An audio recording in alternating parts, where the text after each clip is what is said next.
رازدار رسول حذیفہ ابن یمان رضی اللہ تعالیٰ عنہ علیہ السلام کہتے ہیں کہ میں نے خود نبی علیہ السلام کا ایک خطبہ ممبر پر سنا تھا بعد میں آنے والے حکمرانوں سے متعلق. دودھ کا دودھ پانی کا پانی ہو جائے گا. اور یہ ہے بھی رازدار رسول ہیں جنہیں منافقین کے نام بتائے تھے نبی صلی اللہ علیہ وآلہ وسلم نے. تو حذیفہ ابن یمان کہتے ہیں کہ نبی علیہ السلام نے فرمایا کہ اللہ تعالیٰ جب تک چاہے گا تم میں نبوت باقی رہے گی، یعنی میرا وجود، اور پھر جب اللہ چاہے گا مجھے اٹھا لے گا، اور پھر میرے بعد خلافت علی منہاج النبوہ قائم ہوگی، اور وہ بھی باقی رہے گی جب تک اللہ چاہے گا، پھر اللہ اس کو بھی اٹھا لے گا. اس کے بعد ملکن عاضن، ڈاکٹر سرار صاحب یوں کیا کرتے تھے، کاٹ کھانے والی ملوکیت، فریڈم آف ایکسپریشن کو غصب کرنے والی، مخالفین کو کاٹنے والی، وہ قائم ہو جائے گی. اور پھر اللہ تعالیٰ جب تک چاہے گا وہ رہے گی. ظاہر ہے فرعون، نمرود، ان سب لوگوں کو بھی حکومتیں جو ہیں وہ اللہ نے نہیں دی ہیں نا، آزمائش کے لیے. پھر اللہ تعالیٰ اسے بھی اٹھا لے گا. پھر جابر حکمرانوں کا دور شروع ہو جائے گا. پھر اللہ تعالیٰ جب تک چاہے گا وہ رہے گا، پھر اس کو بھی اٹھا لے گا، اور پھر ایک دفعہ دوبارہ سے خلافت علی منہاج النبوہ قائم ہوگی، یعنی امام محمد بن عبداللہ المہدی رحمہ اللہ تعالی اور رضی اللہ تعالیٰ عنہ علیہ السلام کی خلافت. ایک تفسیر اس کی بھی کی گئی ہے یہ والی، اور ایک تفسیر اس حدیث کے راوی کا فہم یہ ہے کہ انہوں نے یہ حدیث لکھ کے حضرت عمر بن عبدالعزیز کو بھیجی اور کہا کہ یہ جو کاٹ کھانے والی ملوکیت اور جابر حکمرانوں کے بعد آپ کی دوبارہ خلافت آئی ہے، تو مجھے لگتا ہے یہ آپ کی پیش گوئی تھی جس پہ عمر بن عبدالعزیز بڑے خوش ہوئے. تو اگر یہ بھی مان لیا جائے تو پھر بھی بنو امیہ نہیں بچتی، وہ ساروں کو پچھلوں کو پچھلا رگڑا لگا دیا نا. اور پھر ہم کہتے ہیں عمر بن عبدالعزیز جو ہیں وہ پہلے مجدد اسلام کے کیوں ہیں؟ انہوں نے کون سا گند صاف کیا ہے؟ بنو امیہ کا گند. وہ آج ٹاپک نہیں ہے، میری کئی ایک ویڈیوز پہلے ریکارڈڈ موجود ہے. بہرحال دوسرا فہم یہ ہے کہ یہ نبی علیہ السلام کا دور، اس کے بعد خلافت راشدہ کا دور، اس کے بعد کاٹ کھانے والی ملوکیت جو ہے وہ بنو امیہ اور بنو عباس کا دور 500-600 سال تک، جس میں سے 100 سال آلموسٹ بنو امیہ اور پھر بنو عباس اور باقی لوگ. اور یہ جو جابر حکمران ہیں جو مسلط ہو جائیں گے، یہ کلونیل پاورز ہیں جو پوری دنیا کے اوپر قابض ہوئی، جن کا زور 100 سال پہلے ٹوٹنا شروع ہوا، اور آج 57-58 اسلامی ملک ہیں. یہ آج سے 100 سال پہلے نہیں تھے اتنے ملک. اب دوبارہ سے خلافت علی منہاج النبوہ کی تیاریاں الحمدللہ شروع ہو چکی ہیں اللہ کے فضل سے. اچھا، اس حدیث کے اندر تو صرف یہی ذکر تھا کہ یہ اس ترتیب کے ساتھ معاملات ہوں گے. اس کی ایکسپلینیشن ہے جامعہ ترمذی اور سنن ابی داؤد کے اندر. وہاں پہ ڈیٹیل ہے کہ یہ خلافت کتنا عرصہ ہوگی. اس میں الفاظ ہے میرے بعد خلافت علی منہاج النبوہ 30 سال تک رہے گی. حدیث روایت کرتے ہیں سیدنا سفینہ جو کہ آزاد کردہ غلام ہے نبی صلی اللہ علیہ وآلہ وسلم کے، اسے مولا رسول اللہ بھی نے کہا جاتا ہے، آزاد کردہ غلام. سعید تابعی سے پھر سفینہ کہتے ہیں کہ گن ابو بکر کے 2 سال، عمر کے 10 سال، عثمان کے 12 سال اور علی کے 6 سال. اور علی کے بھی جو 6 سال ہیں وہ 5.5 سال مولا علی کے ہیں اور 6 مہینے سیدنا حسن ابن علی کے ہیں، وہ بھی خلافت راشدہ ہے. یہ 41 ہجری ربیع الاول میں صلح حسن ہوئی، اور ربیع الاول کے اندر، تاریخ کنفرم نہیں لیکن مہینہ ربیع الاول کا تھا، نبی علیہ السلام کی ڈیتھ ہوئی 11 ہجری کے اندر. یہ ٹوٹل 30 سال بنتے ہیں، اور خود امام ابن تیمیہ بھی مانتے ہیں کہ صلح حسن کے اوپر خلافت راشدہ ختم ہوئی اور نبی علیہ السلام کی پیش گوئی پوری ہوئی. تو ان کا جو شاگرد ہے نا سعید تابعی، ابو داؤد کے الفاظ ہیں، وہ کہتا ہے کہ یہ جو بنو امیہ کے لوگ ہیں، آل مروان، بنو زرقا، نیلی آنکھوں والے، یہ تو کہتے ہیں کہ علی علیہ السلام خلیفہ ہی نہیں ہے. یہاں پہ امام داؤد نے لکھا علی علیہ السلام، لیکن آپ کے مولوی نے نکال دیا ترجمے والی کتاب میں. اسلام 360 میں بھی عربی والے حصے میں ہے، اردو والے سے نکل گیا ہے، اردو میں رضی اللہ عنہ ہو گیا. سننا.com میں عربی میں لکھا ہوا ہے، اردو میں رضی اللہ عنہ کر گیا. سر یہ علماء یہود کے ہی تو کردار ہے جو یہ ادا کر رہے ہیں.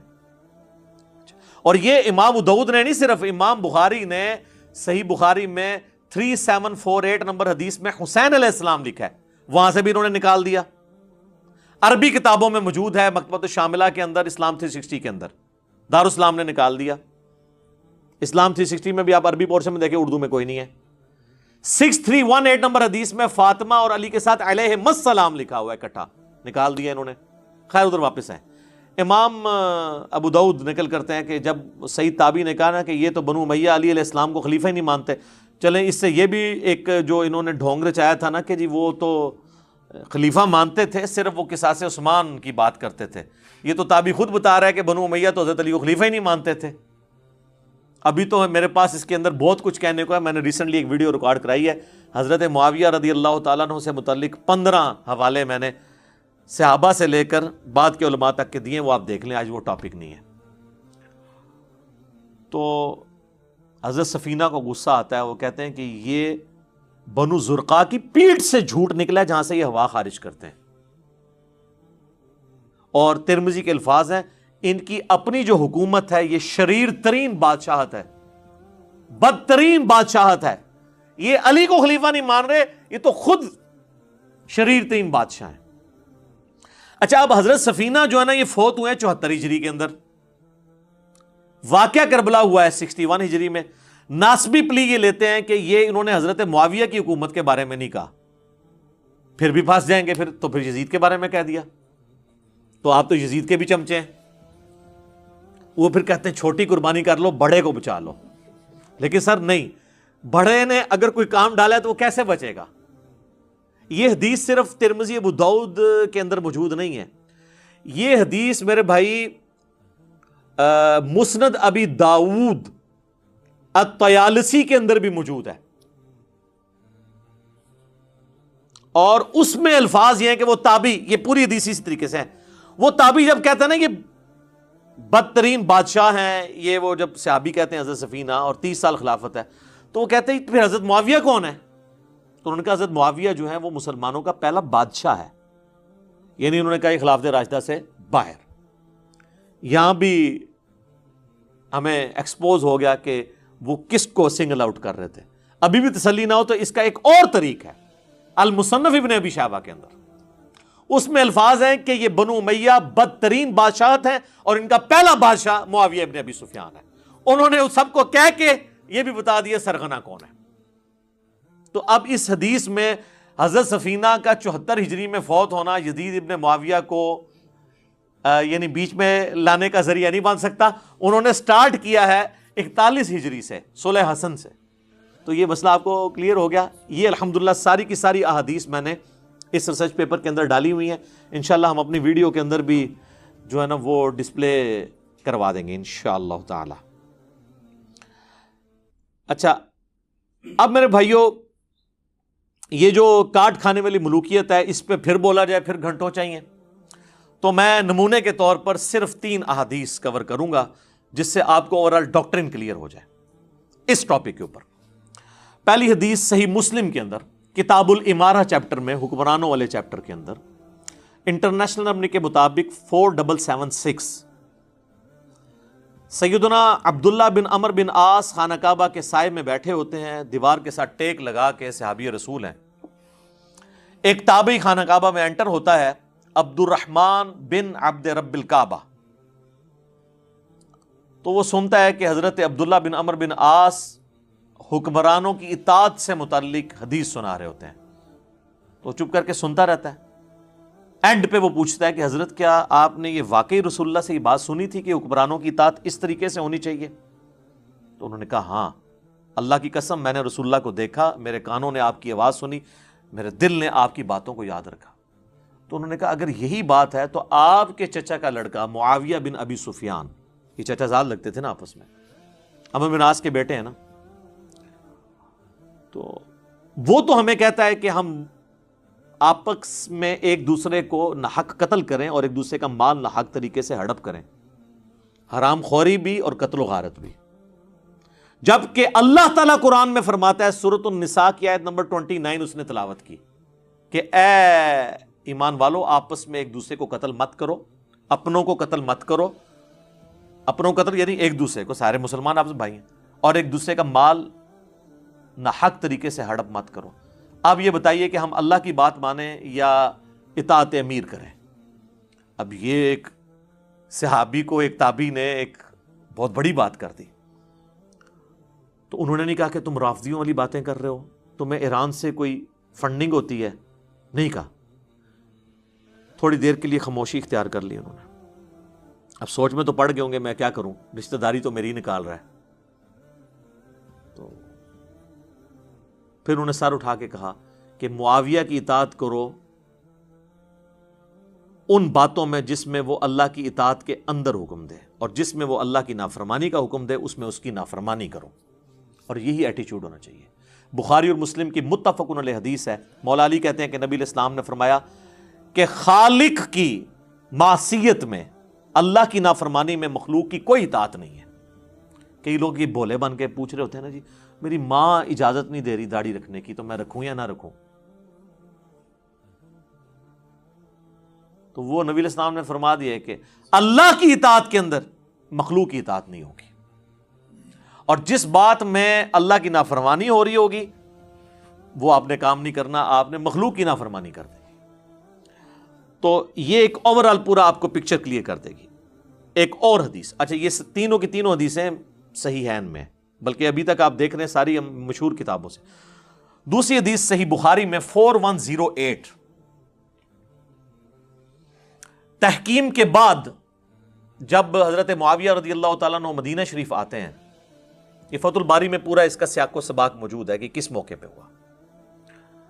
تو بخاری کے الفاظ ہیں کہ حضرت معاویہ وہاں پہ ایک خطبہ دیتے ہیں، اور سیدہ حفصہ جو حضور علیہ السلام کی زوجہ اور ہماری ماں ہیں ام المؤمنین، وہ اپنے بھائی عبداللہ بن عمر سے کہتی ہیں کہ جاؤ حضرت معاویہ آئے ہیں اور وہ خطبہ دے رہے ہیں، تم جا کے خطبے میں شریک ہو، یہ نہ ہو کہ تمہاری غیر موجودگی کو کچھ اور ہی سمجھ لیا جائے کہ کچھ سازش ہو رہی ہے۔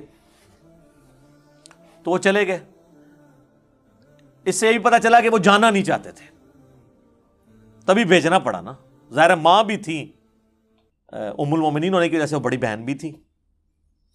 عبداللہ بن عمر جب وہاں پہنچے تو حضرت معاویہ نے خطبے میں بات کرتے ہوئے کہا کہ تم میں سے جس کو اس امر خلافت کی خواہش ہے نا، تو وہ اپنا سینگ اٹھائے، اپنا سر اٹھائے، میں اس کے باپ سے بھی زیادہ خلافت کا حقدار ہوں۔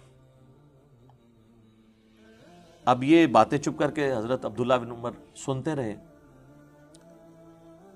یہاں تک تو کلیئر نہیں کہ انہوں نے کس کو یہ ٹونٹ کروائی ہے، لیکن اسی حدیث میں آگے آتا ہے کہ حبیب بن مسلمہ تابعی کہتے ہیں کہ جب مجمع چھٹ گیا تو میں نے عبداللہ بن عمر سے کہا کہ حضرت آپ نے معاویہ کو اسی وقت کیوں نہیں جواب دیا؟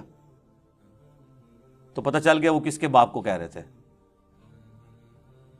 سیدنا عمر کی توہین وہ شخص کر رہا ہے کہ جو حضرت عمر کے دور میں رومن امپائر گری، اس رومن امپائر میں شام میں انہوں نے حکومت قائم کی ہے، اور وہ محنتیں کن کی ہیں؟ حضرت عمر کی۔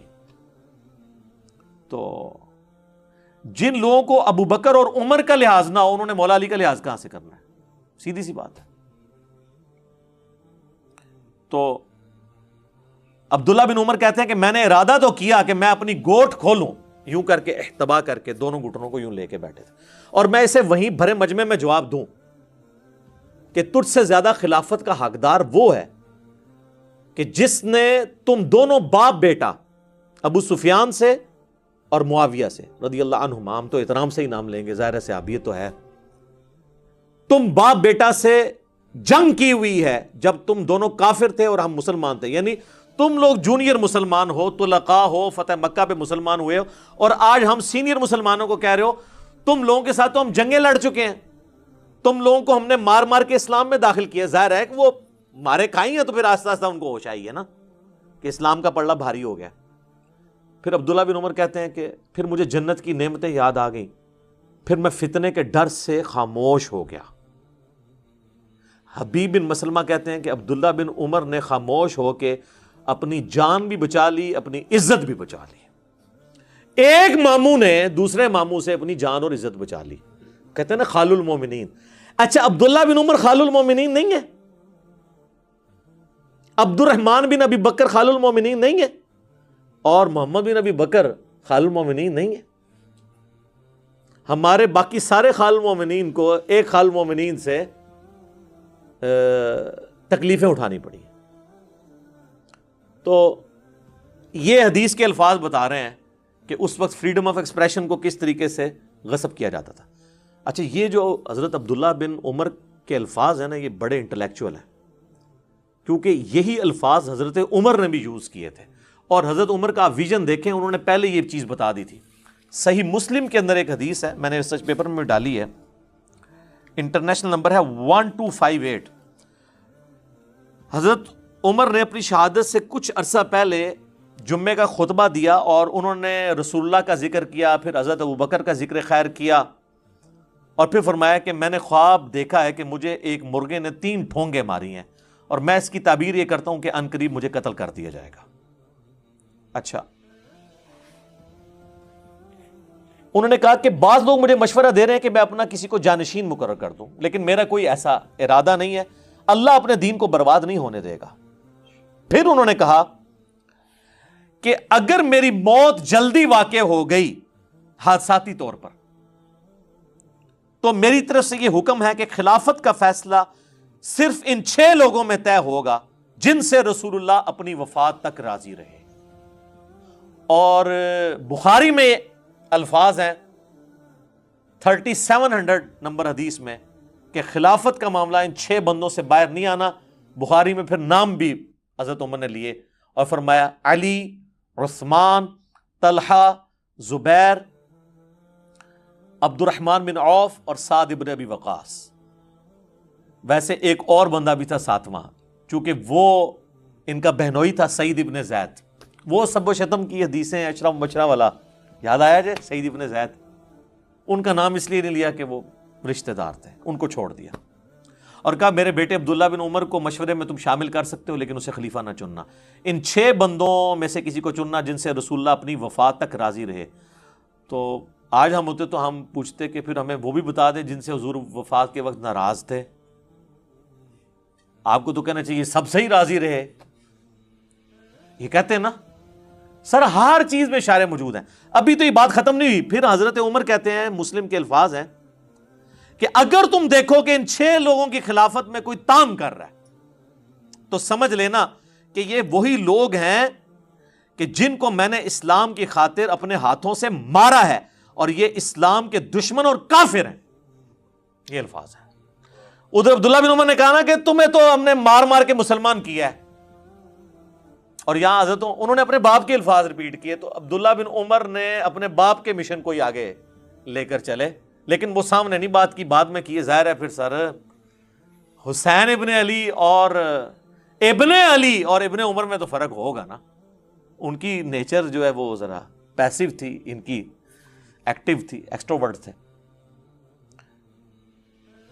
تیسری حدیث بھی صحیح بخاری میں ہے 4827. اور سر یہ آپ کو میں یعنی to cut the story short, میں یعنی امیر شام کے دور کے اندر آپ کو 2 مثالیں پیش کی. اب ان کے بالکل دور اینڈ ہونے والا ہے, چونکہ میں نے تو آنا ہے ان کے صاحبزادے کی طرف, لیکن یہ تو ناانصافی ہے کہ صاحبزادے کے پیچھے باقیوں کو چھپا دیا جائے. یہ کام تو ہم نہیں کر سکتے. 4827 نمبر حدیث ہے صحیح بخاری کے اندر, اور یہ حدیث المستدرک للحاکم میں بھی موجود ہے. یہ حدیث سنن نسائی الکبرى کے اندر بھی موجود ہے, اور یہ حدیث تفسیر ابن کثیر کے اندر سورۃ الاحقاف پارہ نمبر 26 کی آیت نمبر 17 نمبر کی آیت کے کانٹیکسٹ میں اس کے سارے طرق جمع ہیں مختلف کتابوں سے. اور فتح الباری میں بھی ابن حجر اسقلانی نے صحیح بخاری 4827 نمبر کے انڈر وہ سارے کے سارے طرق جمع کیے ہیں جو میں اب بیان کرنے لگا ہوں. پہلے صرف میں بخاری کے الفاظ بتاتا ہوں, پھر باقی کتابوں کے بھی. بخاری کے الفاظ ہیں کہ مروان بن حکم جو کہ حضرت معاویہ کی طرف سے رضی اللہ تعالیٰ عنہ گورنر تھا حجاز کا, اس نے مسجد نبوی میں خطبہ دیتے ہوئے حضرت معاویہ کے بیٹے یزید کا ذکر خیر کرنا شروع کر دیا. اور اس میں حدیث کے الفاظ ہیں تاکہ حضرت معاویہ کے بعد اس کی بیعت پہ لوگوں کو آمادہ کیا جائے. وہی جو ہمارے حکمران بھی کرتے ہیں امت کے وسیع تر مفاد میں, میرے عزیز ہم وطنوں, وہ ساری باتیں وہی والی. اور انہوں نے کہا کہ بھئی اللہ تعالیٰ نے ہمارے امیر المومنین کو یہ بات سجھائی ہے، وہ چاہتے ہیں کہ اپنے بعد اپنے بیٹے کو خلیفہ نامزد کر دیں۔ تو بخاری کے الفاظ ہیں، وہاں پہ عبد الرحمن بن ابی بکر، حضرت ابوبکر صدیق کے بیٹے کھڑے ہوئے، اور یہ وہ بیٹا ہے جو حضرت عائشہ کا سگا بھائی ہے اس اعتبار سے کہ باپ اور ماں بھی کامن ہے۔ اور امام بخاری ذرا شریف النفس آدمی تھے، انہوں نے صرف اتنا لکھا کہ عبد الرحمن بن ابی بکر کھڑا ہوا اور انہوں نے کچھ کہہ دیا۔ وہ کیا کہا وہ ہم آپ کو بعد میں بتاتے ہیں۔ آگے بخاری کے الفاظ چلتے ہیں کہ مروان بن حکم نے کہا پکڑو اس کو، تو پتہ چل گیا کوئی چوبے والی بات کی۔ تو حضرت عبد الرحمن بن ابی بکر جو ہے وہ چونکہ مسجد نبوی میں بیٹھے ہوئے تھے، فوراً سے حجرہ عائشہ میں داخل ہو گئے اپنی بہن کے پاس۔ تو اب ظاہر ہے کہ سیدہ عائشہ کی تو کوئی تو اس طریقے سے نہیں کر سکتا تھا، تو اس کا غصہ نہیں ٹھنڈا ہوا۔ مروان بن حکم نے باہر سے ہی کہا کہ او ابو بکر کے بیٹے، وہ تیرے بارے میں قرآن میں آیت نازل ہوئی ہے، سورہ الاحقاف کی آیت نمبر 17، کہ یہ کہتا ہے کہ میرے ماں باپ مجھے کہتے ہیں کہ مرنے کے بعد زندہ کیا جائے گا، اللہ کے حضور پیش ہونا ہے، تو یہ تو اگلے لوگوں کی سٹوریاں ہیں، ابو بکر کے بیٹے تو ہی ہے، یہ تو ہی وہ کافر ہے جس کے بارے میں یہ آیت نازل ہوئی، نعوذ باللہ۔ اسی لیے سورہ احقاف کی تفسیر میں ابن کثیر کو یہ حدیث لانی پڑی ہے، اور امام بخاری نے بھی سورہ احقاف کی تفسیر والا جو چیپٹر ہے نا اس کے اندر یہ حدیث لی ہے۔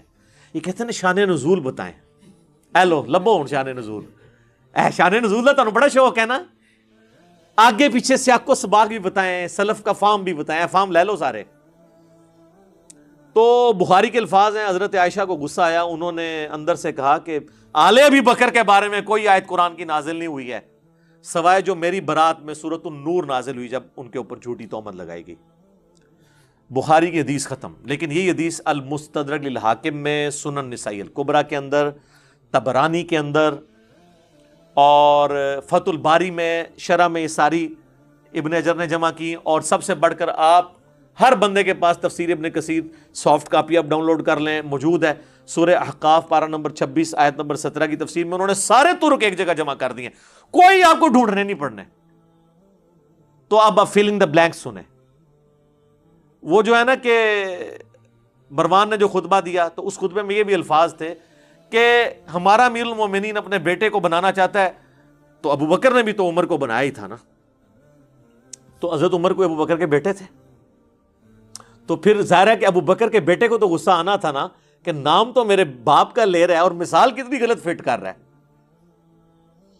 تو وہ کھڑے ہو گئے۔